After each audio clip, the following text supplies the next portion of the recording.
Voilà pour les extraits de la séance qui se tenait mardi au Sénat. Pour en parler, j'accueille ici Georges Naturel, bonjour. Bonjour. Vous êtes un des deux sénateurs de la Nouvelle-Calédonie. Je précise que le sénateur indépendantiste Robert Xowie n'a pas souhaité répondre à nos questions.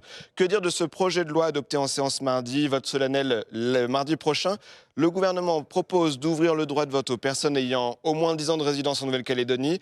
Un dégel qui ajouterait 25 000 personnes au corps électoral de l'île. Selon les estimations du gouvernement, c'est un bon texte, vous l'avez voté. C'est un texte indispensable. Vous avez aujourd'hui pratiquement 20% des électeurs calédoniens qui ne peuvent pas participer à ces votes, qui sont même des votes de proximité. Donc il est de notre devoir, et enfin légalement on est obligé de revoir ce corps électoral. Alors ça fait débat bien sûr, mais en tout cas c'est indispensable parce qu'on doit rapidement aller aux élections provinciales en particulier. Les indépendantistes de la CCAT, la cellule de coordination des actions de terrain, eh bien, ils ont marché pour s'opposer au dégel du corps électoral ce jeudi à Nouméa. On voit que ce texte ravive les tensions sur l'île, sur l'archipel. Que dire du climat politique en ce moment en Nouvelle-Calédonie? Alors le climat politique est inquiétant parce qu'effectivement depuis 2 ans qu'il y a des discussions après le 3e référendum, les discussions n'ont pas abouti. Le corps électoral c'est une chose, mais ce qui est important aujourd'hui, et on le voit, c'est le marasme économique qu'on a en Nouvelle-Calédonie. On a une crise du nickel et c'est en tout cas mon inquiétude aussi. Je pense que les Calédoniens attendent de nous, élus et responsables, de pouvoir avancer en tout cas sur le développement harmonieux de la Nouvelle-Calédonie. Les loyalistes étaient également rassemblés devant le Congrès ce matin. Ils étaient 3 000 à 4 000 pour protester également, notamment sur la vie chère.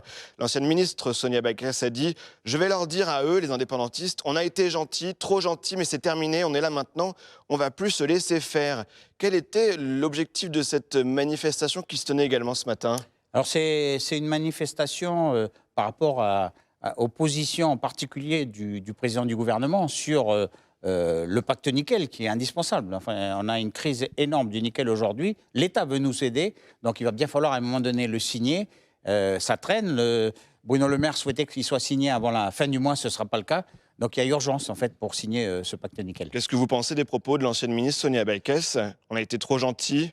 Alors c'est terminé maintenant? Après, je crois, avec les je fais indépendantistes partie de ceux, comme Jacques Lafleur par le passé, il faut être ferme sur des positions, mais en tout cas, la Nouvelle-Calédonie, c'est un territoire de consensus, donc il faut respecter les uns et les autres, et en particulier les indépendantistes, si on veut aboutir à un accord, et c'est l'essentiel.